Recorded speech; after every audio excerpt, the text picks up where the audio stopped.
നമസ്കാരം. Higher secondary ഒന്നാം വർഷ വിദ്യാർത്ഥികൾക്കായുള്ള ഈ ഓൺലൈൻ പഠന ക്ലാസ്സിലേക്ക് നിങ്ങളെ ഹൃദ്യമായി സ്വാഗതം ചെയ്യുന്നു. +1 വിദ്യാർത്ഥികൾക്കായുള്ള അക്കൗണ്ടൻസിയുടെ രണ്ടാമത്തെ മൊഡ്യൂളാണ് ഇന്ന് നമ്മൾ കേൾക്കാൻ പോകുന്നത്. ഒന്നാമത്തെ മൊഡ്യൂളിൽ അക്കൗണ്ടൻസിയിലെ ഒന്നാമത്തെ അധ്യായമായ ഇൻട്രൊഡക്ഷൻ ടു അക്കൗണ്ടിംഗ് എന്ന അധ്യായത്തിലെ ആദ്യ ഭാഗമാണ് നമ്മൾ ചർച്ച ചെയ്തത്.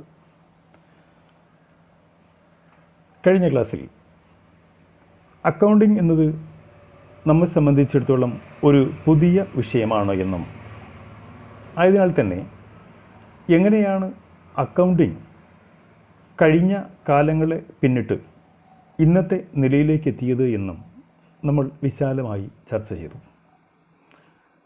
നമ്മൾ പറഞ്ഞ കാര്യങ്ങളെ നമുക്കൊന്ന് ഓടിച്ച് മനസ്സിലാക്കാം. ആദ്യം നമ്മൾ പറഞ്ഞു, പ്രാചീന മനുഷ്യൻ കാടുകളിൽ ജീവിച്ചിരുന്നു എന്നും അവർ അലഞ്ഞ് തിരിഞ്ഞ് ജീവിച്ചിരുന്നു എന്നും ഗുഹകളിൽ താമസിച്ചിരുന്നു എന്നും വേട്ടയാടി ജീവിച്ചിരുന്നു എന്നും ഇത്തരത്തിൽ അലഞ്ഞ് തിരിഞ്ഞ് നടന്നിരുന്ന ജനങ്ങളെ നൊമാഡിക് പീപ്പിൾ എന്ന് വിളിക്കുന്നു എന്ന് പറഞ്ഞു. പിന്നീട് അവർ സെറ്റിൽഡ് ലൈഫ്, സ്ഥിരതാമസം തുടങ്ങുന്നു. അങ്ങനെ സ്ഥിരതാമസം തുടങ്ങിയപ്പോൾ അവർ കൃഷിയെ ആഹാര സാധനങ്ങൾക്കായി ആശ്രയിക്കാൻ തുടങ്ങി. എല്ലാവർക്കും എല്ലാ സാധനങ്ങളും അവരവർക്ക് ആവശ്യമായ എല്ലാ സാധനങ്ങളും കൃഷി ചെയ്ത് ഉപയോഗിക്കാൻ കഴിയാത്തത് കൊണ്ട് ചില സാധനങ്ങളെങ്കിലും അവർ മറ്റുള്ളവരിൽ നിന്ന് വാങ്ങാൻ തുടങ്ങി. പണമെന്ന് പറയുന്ന ഒരു വസ്തുവിനെക്കുറിച്ച് അവർക്ക് അറിയില്ലായിരുന്നു എന്നുള്ളത് കൊണ്ട് തന്നെ സാധനങ്ങൾക്ക് പകരം സാധനങ്ങൾ കൈമാറ്റം ചെയ്തിരുന്ന ഒരു വ്യവസ്ഥിതി അവർ പിന്തുടർന്നു. അതിനെ നമ്മൾ ബാർട്ടർ സിസ്റ്റം എന്ന് പറയുന്നു. ഈ ബാർട്ടർ സിസ്റ്റത്തിനും അതിൻ്റേതായ പരിമിതികളുണ്ടാവുകയും ആളുകൾ സാധനങ്ങൾ പരസ്പരം കൈമാറ്റം ചെയ്യുന്നതിനുള്ള ഒരു മീഡിയത്തിനെ കുറിച്ച് ചിന്തിക്കുകയും അപ്രകാരം അവർ കോയിനുകൾ, നാണയങ്ങൾ ഡെവലപ്പ് ചെയ്യുകയും ചെയ്തു.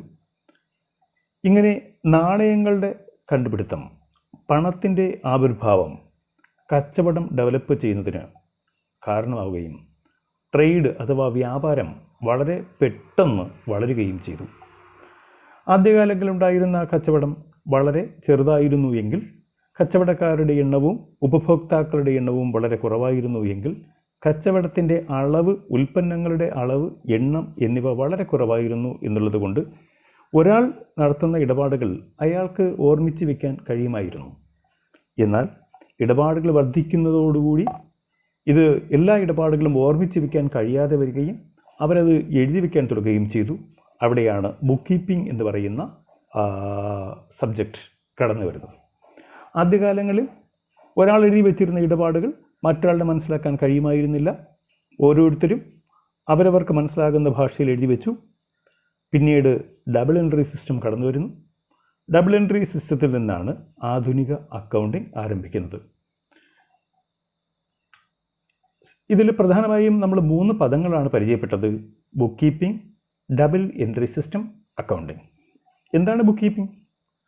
സ്ക്രീനിലേക്ക് ശ്രദ്ധിച്ചോളൂ. നമ്മൾ പറയുന്നു, the systematic method of recording business transactions in a set of books is called book keeping. ഒരു കൂട്ടം ബുക്കുകളിൽ ഒരു ബിസിനസ്സിൽ നടക്കുന്ന ഇടപാടുകളെ അടുക്കും ചിട്ടയോടും രേഖപ്പെടുത്തുന്ന രീതിയാണ് ബുക്ക് കീപ്പിംഗ് എന്ന് പറയുന്നത്. The systematic method of recording business transaction. വളരെ സിമ്പിളായി പറഞ്ഞാൽ recording of business transaction is simply called book keeping. ഇടപാടുകൾ രേഖപ്പെടുത്തുക എന്നുള്ളതിൻ്റെ ഒറ്റ പദമാണ് ബുക്ക് കീപ്പിംഗ്. ബുക്ക് എന്നാൽ പുസ്തകമെന്നും കീപ്പിംഗ് എന്നാൽ സൂക്ഷിക്കുക എന്നുമാണ് അർത്ഥം. ബുക്ക് കീപ്പിംഗ് എന്നാൽ ബുക്ക് സൂക്ഷിക്കുക എന്നല്ല, പുസ്തകത്തിൽ രേഖപ്പെടുത്തി സൂക്ഷിക്കുക എന്നാണ് നമ്മൾ മനസ്സിലാക്കുന്നത്. അതുകൊണ്ട് തന്നെ book keeping is the systematic. Systematic means അടുക്കും ചിട്ടയുമുള്ള. നിങ്ങളൊരു പുതിയ വിഷയം പഠിക്കുന്നത് കൊണ്ടും മലയാളം മീഡിയത്തിലൊക്കെ പഠിച്ചിട്ട് ഇംഗ്ലീഷ് മീഡിയത്തിലേക്ക് മാറുന്ന കുട്ടികളെ സംബന്ധിച്ചിടത്തോളവും ഏതെങ്കിലും വാക്കുകൾ ബുദ്ധിമുട്ടായി തോന്നുന്നുവെങ്കിൽ അത് ഒരു റഫ് നോട്ട്ബുക്കിനകത്ത് ഇപ്പോൾ എഴുതി വയ്ക്കുന്നത് നന്നായിരിക്കും. നിങ്ങൾ ഈ ഓൺലൈൻ ക്ലാസ്സുകൾ, എല്ലാ വിഷയങ്ങളുടെയും ഓൺലൈൻ ക്ലാസ്സുകൾ അറ്റൻഡ് ചെയ്യുമ്പോൾ ഒരു റഫ് നോട്ട് കയ്യിൽ കരുതുകയും നിങ്ങൾക്ക് ആവശ്യമായ അല്ലെങ്കിൽ നിങ്ങൾക്ക് പെട്ടെന്ന് ഓർമ്മിച്ച് വയ്ക്കാൻ കഴിയാത്ത കാര്യങ്ങൾ അതിനകത്ത് രേഖപ്പെടുത്തിയെടുക്കുന്നത് നന്നായിരിക്കും. പഠിക്കാനുള്ള എക്സാമിനേഷൻ പോയിൻ്റ് ഓഫ് വ്യൂ പഠിക്കാനുള്ള നോട്ടുകൾ പ്രത്യേകമായി PDF ഫോർമാറ്റിൽ നിങ്ങൾക്ക് പിറകെ ലഭ്യമാക്കുന്നതാണ്. ഇപ്പോൾ നമുക്ക് ഈ ഓരോ ടോപ്പിക്ക് മനസ്സിലാക്കാൻ വേണ്ടി മറന്നു പോകാതിരിക്കാൻ വേണ്ടി നിങ്ങൾ ഒരു റഫ് നോട്ടിനകത്ത് ഇത് രേഖപ്പെടുത്തി വയ്ക്കുക. അപ്പോൾ സിസ്റ്റമാറ്റിക് എന്നാൽ അടുക്കും ചിട്ടയുമുള്ള എന്നാണ്. ദ സിസ്റ്റമാറ്റിക് മെത്തേഡ് മീൻസ് രീതി. The systematic method of recording business transaction എന്നാൽ ഇടപാട്. ഒരു ബിസിനസ്സിൽ നടക്കുന്ന ഇടപാടുകളെ അടുക്കും ചിട്ടയോടും രേഖപ്പെടുത്തുന്ന രീതിയാണ് ബുക്ക് കീപ്പിംഗ് എന്ന് പറയുന്നത്. The systematic method of recording business transactions in a set of books, ഒരു കൂട്ടം ബുക്കുകളിൽ എഴുതി വയ്ക്കുന്ന രീതിയാണ് ബുക്ക് കീപ്പിംഗ് എന്ന് അറിയപ്പെടുന്നത്. The person who records such a transaction is called book keeper. അങ്ങനെ ബുക്കുകളിൽ ഇത്തരം ഇടപാടുകൾ എഴുതി വയ്ക്കുന്ന ആളുകളെ നമ്മൾ ബുക്ക് കീപ്പർ എന്നാണ് പറയുന്നത്. അപ്പോൾ അക്കൗണ്ടൻറ്റും ബുക്ക് കീപ്പറും തമ്മിൽ ഒരുപാട് വ്യത്യാസമുണ്ട്.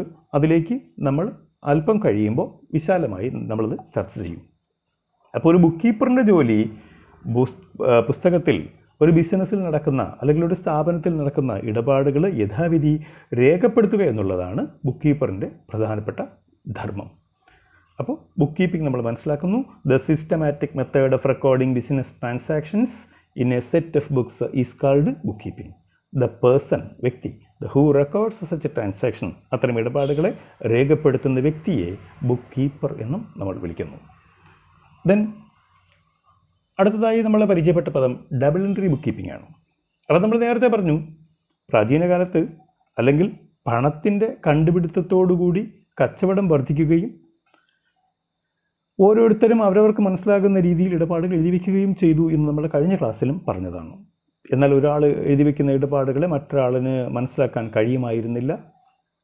ഈ ബുദ്ധിമുട്ട് പരിഹരിക്കുന്നതിനെക്കുറിച്ച് ലോകത്താകമുള്ള ആളുകൾ ചിന്തിക്കുകയും അവസാനം 1494 ഇറ്റലിക്കാരനായ ലൂക്ക പാസിയോളി എന്ന വ്യക്തി ഡബിൾ എൻട്രി സിസ്റ്റം എന്ന പുതിയ ഒരു കണക്കെഴുത്ത് രീതി മുന്നോട്ട് കൊണ്ടുവരികയും ചെയ്തു.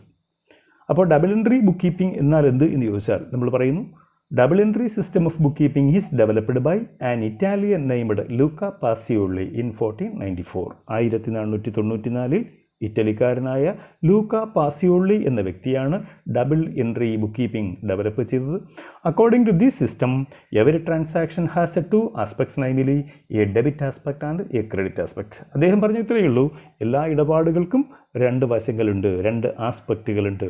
ട്രാൻസാക്ഷൻ മീൻസ് ഇടപാട്, സാധനങ്ങൾ വാങ്ങുക, വിൽക്കുക, പൈസ റിസീവ് ചെയ്യുക, സ്വീകരിക്കുക, പൈസ കൊടുക്കുക എന്നെല്ലാം പറയുന്നത് ഒരു ബിസിനസ്സിൽ നടക്കുന്ന വ്യത്യസ്തമായ ഇടപാടുകളാണ്. ഈ ഏതൊരു ഇടപാട് എടുത്ത് പരിശോധിച്ചാലും ഓരോ ഇടപാടിലും ഏറ്റവും ചുരുങ്ങിയത് 2 ആസ്പെക്റ്റുകളുണ്ടായിരിക്കും. ഈ 2 ആസ്പെക്റ്റുകൾ നമ്മൾ 2 അക്കൗണ്ടുകൾ കൊണ്ട് സൂചിപ്പിക്കാം എന്നും നമ്മൾ നേരത്തെ പറഞ്ഞതാണ്. ഇങ്ങനെ ഒരു ആസ്പെക്റ്റിനെ ഡെബിറ്റ് എന്നും മറ്റൊരു ആസ്പെക്റ്റിനെ ക്രെഡിറ്റ് എന്നും പേര് കൊടുക്കുകയും ചെയ്യുന്നു. According to this system every transaction has 2 aspects, namely a debit aspect and a credit aspect. Method of recording transactions based on the dual aspect concept is called double entry system. അപ്പോൾ ഇടപാടുകൾ രേഖപ്പെടുത്തുമ്പോൾ ഡെബിറ്റും ക്രെഡിറ്റും തരം തിരിച്ച് രേഖപ്പെടുത്തുന്ന രീതിയാണ് double entry system എന്ന് പറയുന്നത്. അപ്പോൾ പരീക്ഷയ്ക്ക് ഒരു ചോദ്യം സാധാരണ ഇവിടെ നിന്ന് ചോദിക്കാറുണ്ട്, what do mean by double entry system എന്ന് ചോദിച്ചാൽ നമുക്ക് പറയാം, അല്ലെങ്കിൽ what do mean by double entry bookkeeping എന്ന് ചോദിച്ചാൽ നമുക്ക് ഇതേപോലെ രേഖപ്പെടുത്താം. Double entry system of bookkeeping is developed by an Italian named Luca Pacioli in 1494. According to this system, every business transaction has 2 aspects, namely a debit aspect and a credit aspect. Method of recording transactions based on the dual aspect concept is called double entry system. ഈ double entry സിസ്റ്റത്തിലാണ് ആധുനിക accounting ആരംഭിക്കുന്നത്. ആധുനിക അക്കൗണ്ടിങ്ങിൻ്റെ തുടക്കം വേണമെങ്കിൽ double entry bookkeeping എന്ന് പറയാം. അതുകൊണ്ട് തന്നെ ഈ double entry bookkeeping develop ചെയ്ത ലൂക്ക പാസിയോളിയാണ് അക്കൗണ്ടിംഗ് എന്ന വിഷയത്തിൻ്റെ പിതാവായി അറിയപ്പെടുന്നതും ഫാദർ ഓഫ് അക്കൗണ്ടിംഗ് എന്ന പേരിൽ അറിയപ്പെടുന്നത് ലൂക്ക പാസിയോളി എന്ന ഇറ്റലിക്കാരനാണ്. എന്നാൽ ഇനി അടുത്ത ഡബിൾ എൻട്രി ബുക്ക് കീപ്പിങ്ങിനെ തുടർന്നുകൊണ്ട് അടുത്ത ടേം വരുന്നു accounting.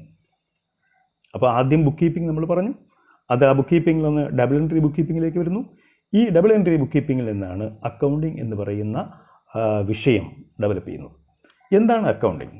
Accounting is considered to be the language of business. ഒരു ബിസിനസ്സിൻ്റെ ഭാഷയാണ് അക്കൗണ്ടിങ്. എന്താണ് ഭാഷ കൊണ്ട് നമ്മൾ അർത്ഥമാക്കുന്നത്?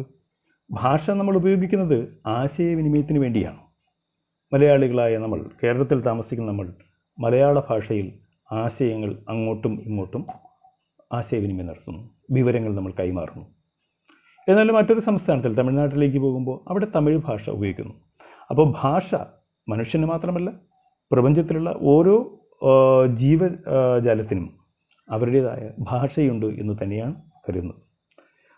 അതുപോലെ ഒരു ബിസിനസ്സിനും അതിനൊരു ഭാഷയുണ്ടാവണം.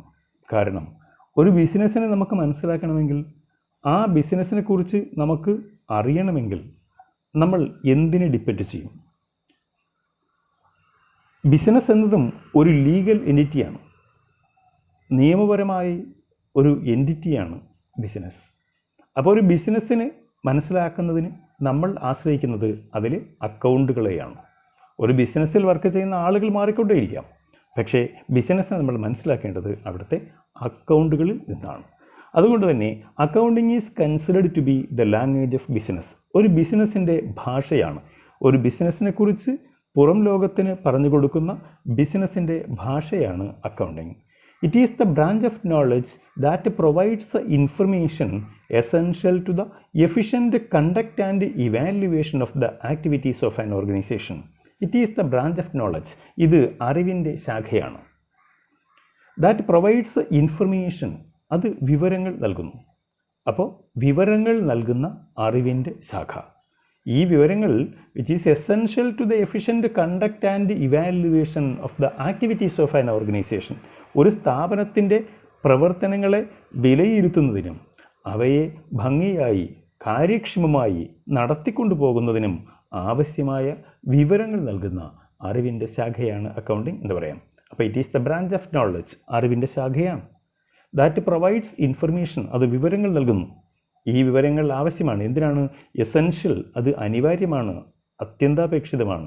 ടു ദ എഫിഷ്യൻറ്റ് കണ്ടക്ട്, ഭംഗിയായ രീതിയിൽ കാര്യക്ഷമമായി നടത്തിക്കൊണ്ടു പോകാൻ.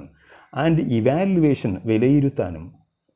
The activities of an organisation, ഒരു സ്ഥാപനത്തിൻ്റെ പ്രവർത്തനങ്ങളെ വിലയിരുത്തുന്നതിനും അതിനെ മുന്നോട്ട് കാര്യക്ഷമമായി നടത്തിക്കൊണ്ടു പോകുന്നതിനും ആവശ്യമായ വിവരങ്ങൾ നൽകുന്ന അറിവിൻ്റെ ശാഖയാണ്. ഒരു ബിസിനസ്സിനെ കുറിച്ചുള്ള വിവരങ്ങൾ നൽകുന്ന അറിവിൻ്റെ ശാഖയാണ് അക്കൗണ്ടിങ്. അപ്പോൾ accounting is considered to be the language of business. It is the branch of knowledge that provides information essential to the efficient conduct and evaluation of the activities of an organisation. കുറച്ചുകൂടെ അടുത്തോട്ട് പോയി accounting എന്ന term കുറച്ചുകൂടെ ഭംഗിയായി നമുക്ക് മനസ്സിലാക്കാം. Accounting is the process of recording, classifying, summarising, analysing and interpreting the financial transactions and communicating result to the persons interested in such information. അക്കൗണ്ടിങ്ങിൽ എന്തൊക്കെയാണ് ചെയ്യുന്നത് എന്ന് നേരത്തെ നമ്മൾ പറഞ്ഞില്ല. അക്കൗണ്ടിങ് എന്ന് പറയുന്നത് ഒരു ബിസിനസ്സിൻ്റെ ഭാഷയാണ് എന്ന് പറഞ്ഞു. ബിസിനസ് നടത്തിക്കൊണ്ടു പോകുന്നതിന് അത് അനിവാര്യമാണ് എന്നും നമ്മൾ പറഞ്ഞു വെച്ചു. എന്നാൽ അക്കൗണ്ടിങ് ഈസ് ദ പ്രോസസ്സ്. ആദ്യമേ പറയുന്നു, അക്കൗണ്ടിങ് എന്ന് പറയുന്നത് ഒരു പ്രോസസ്സാണ്. എന്താണ് പ്രോസസ്സ്? പ്രോസസ്സ് എന്ന വാക്കിൻ്റെ മലയാള അർത്ഥം പ്രക്രിയ എന്നാണ്. നമ്മൾ മലയാളത്തിൽ പ്രവൃത്തി എന്നും പ്രക്രിയ എന്നും പറയാറുണ്ട്. എന്താണ് ഇവ തമ്മിലുള്ള വ്യത്യാസം എന്ന് ചോദിച്ചാൽ, ഏതെങ്കിലും ഒരു പ്രത്യേക ആക്ട്, ഒരു പ്രവൃത്തി, അതിന് നമ്മൾ ആക്ടിവിറ്റി എന്ന പദം കൊണ്ട് മനസ്സിലാക്കും. എന്നാൽ പ്രോസസ്സ് എന്നാൽ A group of activity is called A process. ഒരു കൂട്ടം പ്രവർത്തനങ്ങളെ ഒരു ലക്ഷ്യത്തിൽ എത്തിച്ചേരുന്നതിന്, ഒരു ഉത്തരം കിട്ടുന്നതിന് ആവശ്യമായ ഒരു കൂട്ടം ആക്ടിവിറ്റീസിനെയാണ് പ്രോസസ്സ് എന്ന് പറയുന്നത്. അതുതന്നെയാണ് ബുക്ക് കീപ്പിങ്ങും അക്കൗണ്ടിങ്ങും തമ്മിലുള്ള ഏറ്റവും പ്രധാനപ്പെട്ട ഒരു വ്യത്യാസം. ബുക്ക് കീപ്പിംഗ് എന്നത് ഒരു ആക്ടിവിറ്റിയാണ്, എന്നാൽ അക്കൗണ്ടിങ് എന്ന് പറയുന്നത് ഒരു പ്രോസസ്സാണ്. That means it consist of A series of activities or A group of activities. ഇപ്പോൾ നമ്മൾ എഴുതുന്നു എന്ന് പറയുന്നു, അതൊരു ആക്ടിവിറ്റിയാണ്. വായിക്കുന്നു എന്നത് ഒരു ആക്ടിവിറ്റിയാണ്. എഴുതുക, വായിക്കുക എന്നെല്ലാം പറയുന്നത് ഓരോ ആക്ടിവിറ്റികളാണ്. എന്നാൽ പഠനം എന്നത് ഒരു പ്രക്രിയയാണ്. നമ്മൾ പഠിക്കാൻ പോകുന്നു എന്ന് പറഞ്ഞാൽ നമ്മൾ ഈ പ്രവൃത്തികളെല്ലാം ചെയ്യുന്നുണ്ട്. എഴുതലും വായിക്കലും ഹൃദിസ്ഥമാക്കലും ഇതെല്ലാം ചേർന്നതാണ് പഠനം എന്ന് പറയുന്നത്. അതുപോലെ അക്കൗണ്ടിങ് എന്ന് പറയുന്നതും ഒരു പ്രോസസ്സാണ്. എന്തൊക്കെ പ്രോസസ്സാണ്, എന്തൊക്കെ ആക്ടിവിറ്റീസാണ് ഇതിനകത്തുള്ളത് എന്ന് ചോദിച്ചാൽ it is the process of recording. ഇവിടെ രേഖപ്പെടുത്തുന്നു. റെക്കോർഡിങ് മീൻസ് രേഖപ്പെടുത്തുക. ക്ലാസിഫയിങ് വർഗീകരിക്കുന്നു, തരംതിരിക്കുന്നു. സമ്മറൈസിങ് അതിനെ സംഗ്രഹിക്കുന്നു, ഒരുമിച്ച് കൂട്ടുന്നു. അനലൈസിങ് അതിനെ വിശകലനം ചെയ്യുന്നു. ആൻഡ് ഇൻറ്റർപ്രറ്റിംഗ് അപഗ്രഥനം നടത്തുന്നു. എന്തിന്? Financial transactions. ഒരു ബിസിനസ്സിൽ നടക്കുന്ന സാമ്പത്തിക ഇടപാടുകളെ രേഖപ്പെടുത്തുകയും അതിനെ വർഗീകരിക്കുകയും അതിനെ സംഗ്രഹിക്കുകയും അതിനെ വിശകലനം ചെയ്യുകയും അതിൽ നിന്ന് ഒരു നിഗമനത്തിൽ എത്തിച്ചേരുകയും ചെയ്യുന്ന പ്രക്രിയയാണ്. തീർന്നില്ല. ആൻഡ് കമ്മ്യൂണിക്കേറ്റിംഗ് ദ റിസൾട്ട്, അതിൽ നിന്ന് കിട്ടുന്ന വിവരങ്ങൾ നമ്മൾ പറഞ്ഞു കൊടുക്കുന്നു. Thereof to the persons interested in such information. അത്തരം വിവരങ്ങൾ അറിയാൻ താല്പര്യമുള്ള ആളുകൾക്ക്, വ്യക്തികൾക്ക് ആ വിവരങ്ങൾ നമ്മൾ കമ്മ്യൂണിക്കേറ്റ് ചെയ്യുന്നു, ആശയവിനിമയം നടത്തുന്നു, പറഞ്ഞു കൊടുക്കുന്നു. ഇത്രയും ജോലികൾ ചേരുന്ന ഒരു പ്രക്രിയയാണ് അക്കൗണ്ടിങ്. അപ്പോൾ നമുക്ക് വളരെ സിമ്പിളായി മനസ്സിലാക്കാം, ബുക്ക് കീപ്പിങ്ങിൽ നിന്ന് തികച്ചും വ്യത്യസ്തമാണ് അക്കൗണ്ടിങ്. അക്കൗണ്ടിങ്ങിലെ ഒരു ജോലി മാത്രമാണ്, റെക്കോർഡിംഗ് എന്ന ഒരു ജോലി മാത്രമാണ് ബുക്ക് കീപ്പിംഗ്. അപ്പോൾ ആദ്യകാലങ്ങളിൽ ബിസിനസ്സുകളെ സംബന്ധിച്ചിടത്തോളം ഇടപാടുകൾ മറന്നു പോകുമെന്നുള്ളത് കൊണ്ട് അത് എഴുതി വയ്ക്കുക എന്നുള്ള ഒരു ജോലി മാത്രമാണ് ആദ്യകാലങ്ങളിൽ നിർവഹിച്ചിരുന്നത്. എന്നാൽ ഒരു ബിസിനസ്സിൻ്റെ ലാഭവും നഷ്ടവും കണ്ടുപിടിക്കണമെങ്കിൽ, ഒരു ബിസിനസ്സിനെ മറ്റൊരു ബിസിനസ്സുമായി താരതമ്യം ചെയ്യണമെങ്കിൽ, ഒരു ബിസിനസ്സിൻ്റെ സാമ്പത്തിക അവസ്ഥകളെ ബാങ്കിനോ അതുപോലെയുള്ള ധനകാര്യ സ്ഥാപനങ്ങളോ മനസ്സിലാക്കി അവർ വായ്പകളൊക്കെ നൽകണമെങ്കിൽ അവിടെയെല്ലാം തന്നെ നമ്മൾ ഒരു ബിസിനസ്സുമായി ബന്ധപ്പെട്ട വിവരങ്ങളെ വിശകലനം ചെയ്ത് അവർ ചോദിക്കുന്ന കാര്യങ്ങൾ നമ്മൾ അവരോട് പറയേണ്ടി വരുന്നു. അവിടെയെല്ലാം അക്കൗണ്ടിങ് എന്ന് പറയുന്നത് അനിവാര്യമാണ്. അപ്പോൾ accounting is the process of recording, classifying, summarising, analysing and interpreting the financial transactions and communicating the result thereof to the persons interested in such information. ഈ നിർവചനം വ്യക്തമായി മനസ്സിലാക്കാൻ നമുക്ക് ഒരു ബസ്സിലെ കണ്ടക്ടറെ ഉദാഹരണമായി എടുക്കാം. ബസ്സിലെ കണ്ടക്ടർ എന്ന് പറയുന്നതും ഒരു അക്കൗണ്ടൻ്റാണ്. അയാളെ നിയമിച്ചിരിക്കുന്ന ഒരു ഉടമസ്ഥനുണ്ടാവും, ആ ബസ്സിൻ്റെ ഓണർ. ഒരു ദിവസം വൈകുന്നേരം ജോലി കഴിഞ്ഞ് വരുമ്പോൾ ആ ഓണർ ഈ കണ്ടക്ടറിനോട് കുറേ ചോദ്യങ്ങൾ ചോദിക്കുന്നു. എന്തായിരിക്കും അയാളോട് ചോദിക്കുന്ന ഏറ്റവും പ്രധാനപ്പെട്ട ചോദ്യം? ഇന്ന് മൊത്തം എത്ര രൂപ കിട്ടി? അയാൾക്ക് ആ ടിക്കറ്റുകളെല്ലാം കൂടെ കൂട്ടിയാൽ ഒറ്റയടിക്ക് അത് പറയാൻ പറ്റും. ഇപ്പോൾ ടിക്കറ്റ് വെൻഡിങ് മെഷീൻസാണ് യൂസ് ചെയ്യുന്നത്, അതുകൊണ്ട് തന്നെ അതിൽ നിന്ന് വളരെ എളുപ്പത്തിൽ അയാൾക്ക് പറയാൻ പറ്റും. എന്നാലും അയാളോട് ചോദിക്കുന്നു, ഓരോ റൂട്ടിലും എത്ര രൂപ കിട്ടി? അല്ലെങ്കിൽ വ്യത്യസ്ത തരത്തിലുള്ള ടിക്കറ്റുകൾ അയാൾ വിറ്റിട്ടുണ്ട്. ഒരു ദിവസം എന്ന് പറയുന്നത് 1 രൂപയുടെ, 2 രൂപയുടെ, 5 രൂപയുടെ, 10 രൂപയുടെ, ഇങ്ങനെ വിവിധ നിരക്കിലുള്ള ടിക്കറ്റുകൾ അയാൾ വിറ്റിട്ടുണ്ടാവും. അപ്പോൾ 10 രൂപ നിരക്കിലുള്ള എത്ര ടിക്കറ്റുകൾ ഇന്ന് വിറ്റു? അല്ലെങ്കിൽ മിനിമം ടിക്കറ്റ് 5 രൂപ അല്ലെങ്കിൽ 7 രൂപ നിരക്കിലുള്ള എത്ര ടിക്കറ്റുകൾ വിറ്റു? അപ്പോൾ ഓരോ നിരക്കിലുമുള്ള എത്ര ടിക്കറ്റുകൾ വീതം വിറ്റു? അത് കണ്ടുപിടിക്കണമെന്നുണ്ടെങ്കിൽ നമ്മൾ ഈ പറഞ്ഞ ജോലികൾ ചെയ്യേണ്ടി വരുന്നുണ്ട്. നോക്കൂ, the process of recording, ticket കൊടുക്കുന്ന സമയത്ത് അത് എഴുതി വെക്കേണ്ടി വരും. ക്ലാസിഫയിങ്, എന്നിട്ട് ആ മറുപടി പറയണമെങ്കിൽ അതിനെ തരംതിരിക്കണം. നമ്മൾ വിറ്റ ടിക്കറ്റുകൾ എന്ന് പറയുന്നത് ഏതെല്ലാം നിരക്കിലുള്ള ടിക്കറ്റുകളാണ്, അതിനെ ക്ലാസിഫൈ ചെയ്യുക, തരംതിരിക്കുക. സമ്മറൈസിങ്, എന്നിട്ട് ഓരോ തരത്തിൽപ്പെട്ടതിനെയും സംഗ്രഹിക്കുക, ഒരുമിച്ച് കൂട്ടുക. അപ്പോൾ അതിനകത്ത് പ്രത്യേകമായി, അല്ലെങ്കിൽ നമ്മൾ കുറേ നാണയങ്ങൾ കൂട്ടിയിട്ടിട്ട് അതിന് നമ്മൾ പ്രത്യേകമായി ക്ലാസിഫൈ ചെയ്യുന്നു, വർഗീകരിക്കുന്നു. ഓരോ നാണയങ്ങളെയും പ്രത്യേകം ഓരോ ഗ്രൂപ്പുകളാക്കി മാറ്റുന്നു. എന്നിട്ട് ആ ഓരോ ഗ്രൂപ്പിനെ സമ്മറൈസ് ചെയ്യുന്നു, സംഗ്രഹിക്കുന്നു, ഒരുമിച്ച് കൂട്ടുന്നു. എന്നിട്ട് അനലൈസിങ്, അതിനെ വിശകലനം ചെയ്യുന്നു. ഇൻ്റർപ്രറ്റിംഗ്, അതിൽ നിന്ന് നിഗമനത്തിൽ എത്തിച്ചേരുന്നു, കാര്യങ്ങൾ മനസ്സിലാക്കുന്നു. അപ്പം നമ്മൾ പറയുന്നു, ഏറ്റവും ചെറിയ ടിക്കറ്റ് 8 രൂപ നിരക്കിലുള്ള ടിക്കറ്റുകളാണ് ഇന്ന് ഏറ്റവും കൂടുതൽ വിറ്റത്. അല്ലെങ്കിൽ 10 രൂപ നിരക്കിലുള്ള ടിക്കറ്റുകളാണ് ഇന്ന് ഏറ്റവും കൂടുതൽ വിറ്റത്. ഏറ്റവും കുറച്ച് വിറ്റത് ഇന്ന നിരക്കിലുള്ള ടിക്കറ്റുകളാണ്. അതിലൂടെ ഓരോ റൂട്ടിലും ഇത്ര രൂപ വീതം കിട്ടി. അങ്ങനെ മൊത്തം ഇത്ര രൂപ ലഭിച്ചു. ഈ വിവരങ്ങളെല്ലാം അയാൾക്ക് ഇത്രയും ജോലികൾ ചെയ്താൽ മാത്രമേ കണ്ടെത്താനാവൂ. അപ്പോൾ റെക്കോർഡ് ചെയ്യുക, ക്ലാസിഫൈ ചെയ്യുക, വർഗീകരിക്കുക, സമ്മറൈസ് ചെയ്യുക, അതിനെ സംഗ്രഹിക്കുക, അനലൈസ് ചെയ്യുക, അതിനെ വിശകലനം ചെയ്യുക, ഇൻ്റർപ്രറ്റിംഗ്, അതിൽ നിന്ന് ഒരു അപഗ്രഥനം നടത്തുക, ഒരു നിഗമനത്തിൽ എത്തിച്ചേരുക. അവസാന ജോലി കമ്മ്യൂണിക്കേറ്റിംഗ് ദ റിസൾട്ട്, അതിൽ നിന്ന് കിട്ടിയ വിവരം പറഞ്ഞു കൊടുക്കുക. ആർക്കാണ്? To the persons interested in such information, ആ വിവരം അറിയാൻ താല്പര്യമുള്ള ആളുകൾക്ക്. ഇപ്പോൾ ഒരു ബിസിനസ്സിനെ കുറിച്ച് അറിയാൻ അനേകം ആളുകൾക്ക് താല്പര്യമുണ്ടാവും. ഒരു അക്കൗണ്ടൻ്റ് ചെയ്യുന്ന ജോലികൾ അറിയാൻ താല്പര്യമുള്ള അനേകം ആളുകളുണ്ടാവും. ഒരു ബിസിനസ്സിനെ സംബന്ധിച്ചിടത്തോളം ഏറ്റവും പ്രധാനമായും ആ ബിസിനസ്സിൻ്റെ വിവരങ്ങൾ അറിയേണ്ടി വരുന്നത് അതിൻ്റെ ഉടമസ്ഥന് തന്നെയായിരിക്കും, ഓണർ. പിന്നെ അവിടുത്തെ എംപ്ലോയീസ്, ജോലിക്കാർക്ക് ആ ബിസിനസ്സിൻ്റെ പ്രവർത്തകർ, ബിസിനസ് ലാഭത്തിലാണോ നഷ്ടത്തിലാണോ എന്നറിയാൻ ഒരു ബിസിനസ്സിൽ ജോലി ചെയ്യുന്ന ജീവനക്കാർക്ക് താല്പര്യമുണ്ടാവും. കാരണം നഷ്ടത്തിലോടുന്ന ഒരു ബിസിനസ്സിൽ അധികകാലം പിടിച്ചു നിൽക്കാൻ ജീവനക്കാരും തന്നെ ആഗ്രഹിക്കില്ല. മാത്രമല്ല ബിസിനസ്സിൻ്റെ ലാഭത്തിനനുസരിച്ച് അവർക്ക് കൂടുതൽ വേതനമോ ബോണസോ പോലെയുള്ള ആനുകൂല്യങ്ങൾ അവർക്ക് വാങ്ങേണ്ടി വരും, അവർ ആവശ്യപ്പെടേണ്ടി വരും. അപ്പോൾ അവിടെയെല്ലാം തന്നെ ആ ബിസിനസ്സിനെ കുറിച്ച് അറിയാൻ അവർക്ക് താല്പര്യമുണ്ടാവും. അതേപോലെ തന്നെ ക്രെഡിറ്റേഴ്സ്, ഒരു ബിസിനസ് ആർക്കെങ്കിലും പൈസ തിരിച്ചു കൊടുക്കാനുണ്ട് എങ്കിൽ, ബിസിനസ് ആരെങ്കിലും പൈസ കടം വാങ്ങിയിട്ടുണ്ട് അത് തിരിച്ചു കൊടുക്കാനുണ്ടെങ്കിൽ, ബാങ്കുകളോ അതുപോലെയുള്ള ധനകാര്യ സ്ഥാപനങ്ങളുണ്ടെങ്കിൽ അവർക്ക് ഈ ബിസിനസ്സിനെ കുറിച്ച് അറിയാൻ താല്പര്യമുണ്ടാവും. അതേപോലെ തന്നെ ഗവൺമെൻറ്, ടാക്സ് അതോറിറ്റീസ്, ഒരു ബിസിനസ്സിൻ്റെ ലാഭത്തിനനുസരിച്ച് ടാക്സ് ഈടാക്കുന്നു, നികുതി ഈടാക്കുന്നു എങ്കിൽ അതിനെക്കുറിച്ചറിയാൻ സർക്കാരിന്, ടാക്സ് അതോറിറ്റീസിന് ഒക്കെ താല്പര്യമുണ്ടാവും. അതേപോലെ കസ്റ്റമേഴ്സ്, ഒരു ബിസിനസ്സിൽ നിന്ന് സാധനങ്ങൾ വാങ്ങുന്ന കസ്റ്റമേഴ്സിനും ആ ബിസിനസ്സിൻ്റെ ലാഭത്തിനെക്കുറിച്ചും നഷ്ടത്തിനെക്കുറിച്ചും നിലനിൽപ്പിനെക്കുറിച്ചും അതിൻ്റെ സാമ്പത്തിക സ്ഥിതിയെക്കുറിച്ചുമൊക്കെ അറിയാൻ താല്പര്യമുണ്ട്. ഇപ്പോൾ ഉദാഹരണത്തിന് നമ്മൾ ഈ വലിയ വലിയ ഉൽപ്പന്നങ്ങൾ, വില കൂടിയ ഉൽപ്പന്നങ്ങൾ, സുദീർഘമായ കാലയളവിൽ ഉപയോഗിക്കുന്ന ഉൽപ്പന്നങ്ങൾ വാങ്ങുമ്പോൾ ആ സ്ഥാപനത്തിൻ്റെ നിലനിൽപ്പ് വളരെ പ്രധാനപ്പെട്ട ഒരു ഘടകമാണ്. എന്നാൽ ചെറിയ ഉൽപ്പന്നങ്ങൾ വാങ്ങുമ്പോൾ നമ്മളത് ശ്രദ്ധിക്കാറില്ല. ഇപ്പോൾ ഉദാഹരണത്തിന് നമ്മളൊരു ബിസ്ക്കറ്റ് വാങ്ങുന്നു, അല്ലെങ്കിൽ സോപ്പ് വാങ്ങുന്നു, അല്ലെങ്കിൽ തേയില വാങ്ങുന്നു. ഇങ്ങനെ നമ്മൾ ഏതെങ്കിലും ഒരു സാധനം വാങ്ങുന്നു.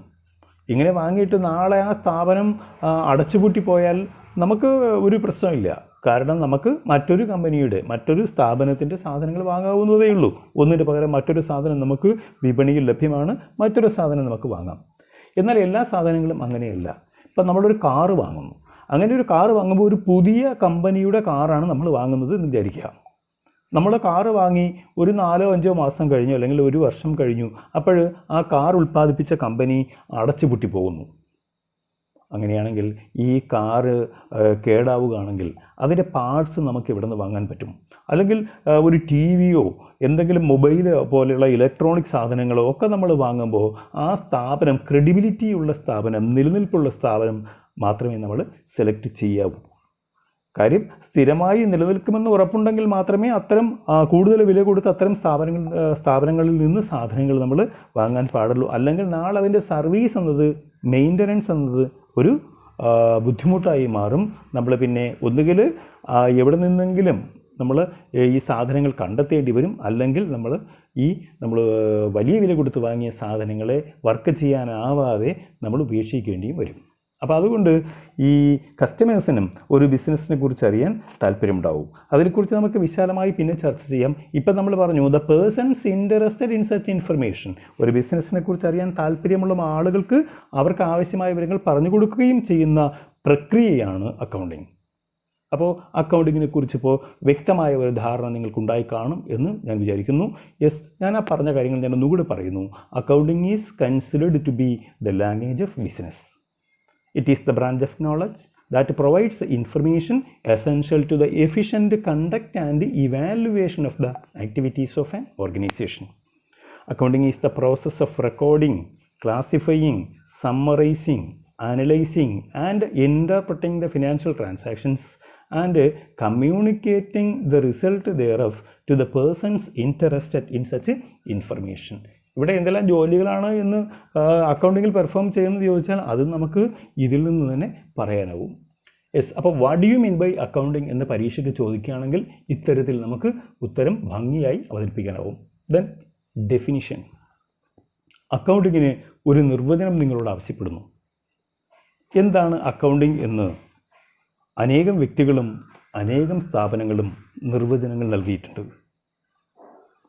ഇതിലേറ്റവും പ്രസക്തമായ, ലോകത്താകമാനം സ്വീകാര്യമായ ഒരു ഏറ്റവും നല്ലൊരു നിർവചനം American Institute of Certified Public Accountants നൽകിയ നിർവചനമാണ്. നിങ്ങൾ സ്ക്രീനിലേക്ക് നോക്കിക്കോളൂ, നിങ്ങൾക്ക് ആ നിർവചനം കാണാം.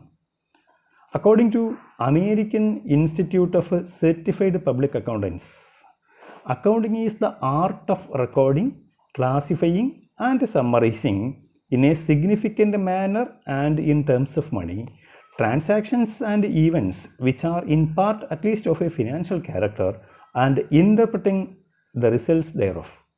ഒരുപക്ഷെ ഞാൻ ഈ നിർവചനം വായിക്കുമ്പോൾ നിങ്ങൾക്കത് ആദ്യം ഒരു ബുദ്ധിമുട്ടായി തോന്നിയേക്കാം. എന്തിന് നമ്മൾ അക്കൗണ്ടിങ് എന്താണെന്ന് നേരത്തെ പറഞ്ഞല്ലോ, പിന്നെ ഇതെന്തിനാണ് പഠിക്കുന്നത് എന്ന് ഒരുപക്ഷെ നിങ്ങൾ ചോദിക്കുകയും ചെയ്തേക്കാം.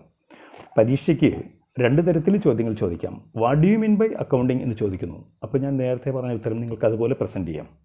എന്നാൽ പരീക്ഷയ്ക്ക് ഡിഫൈൻ അക്കൗണ്ടിങ് എന്നാണ് ചോദിക്കുന്നത് എങ്കിൽ അത് മതിയാവില്ല. അവിടെ അക്കൗണ്ടിങ് എന്താണ് എന്ന് ഒരു സെൻറ്റൻസ് പറഞ്ഞതിന് ശേഷം നിർവചനം തന്നെ എഴുതേണ്ടി വരും. അപ്പോൾ ഡിഫൈൻ അക്കൗണ്ടിങ്ങിന് ഒരു നിർവചനം പറഞ്ഞാൽ അപ്പോൾ നമുക്ക് പഠിക്കാം.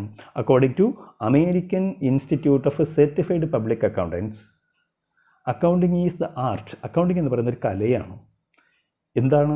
റെക്കോർഡിംഗ്, രേഖപ്പെടുത്തുന്ന, ക്ലാസിഫൈങ്, നമ്മൾ നേരത്തെ പറഞ്ഞ അതേ പദങ്ങൾ തന്നെയാണ് ഇവിടെ ഉപയോഗിച്ചിരിക്കുന്നത്. കുറച്ച് ശ്രദ്ധിക്കുകയാണെങ്കിൽ വളരെ സിമ്പിളായി പഠിക്കാം. It is the art of recording, classifying and summarising.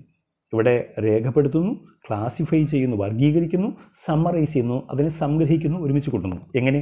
In a significant manor, വളരെ ഭംഗിയായ, പ്രാധാന്യമുള്ള, നല്ല രീതിയിൽ. And in terms of money, പണത്തിൻ്റെ രൂപത്തിലും. ട്രാൻസാക്ഷൻസ് ആൻഡ് ഈവൻസ്, എന്താണ് രേഖപ്പെടുന്നത്? ഇടപാടുകളും പ്രവൃത്തികളും. വിച്ച് ആർ ഇൻ പാർട്ട്, ഭാഗികമായോ, at least of a financial character, സാമ്പത്തിക സ്വഭാവമുള്ളതു ആയ പ്രവൃത്തികൾ അല്ലെങ്കിൽ സംഭവങ്ങൾ. ഇവിടെ നമ്മൾ വ്യക്തമായി മനസ്സിലാക്കേണ്ട ഒരു കാര്യം, എല്ലാ പ്രവൃത്തികളും ട്രാൻസാക്ഷൻസ് അല്ല. ഒരു ബിസിനസ് ട്രാൻസാക്ഷൻസ് എന്നതിന് ഞാൻ നേരത്തെ ഒരു ബിസിനസ്സിൽ നടക്കുന്ന ഇടപാടുകൾ എന്ന് പറഞ്ഞു. പക്ഷേ ഒരു ബിസിനസ്സിൽ നടക്കുന്ന എല്ലാ പ്രവൃത്തികളും ട്രാൻസാക്ഷൻസ് അല്ല. ഏതെങ്കിലും ഒരു പ്രവൃത്തി സാമ്പത്തിക പ്രവൃത്തിയുമായി ബന്ധപ്പെട്ടതാണ് എങ്കിൽ മാത്രം, ആ ബിസിനസ്സിൻ്റെ പ്രവർത്തനവുമായി ബാധിക്കുന്നതാണ് എങ്കിൽ മാത്രമേ അതിനെ ഒരു ട്രാൻസാക്ഷൻ എന്ന് വിളിക്കൂ. അത്തരം ഇടപാടുകൾ മാത്രമേ നമുക്ക് എഴുതി വയ്ക്കാനാവൂ.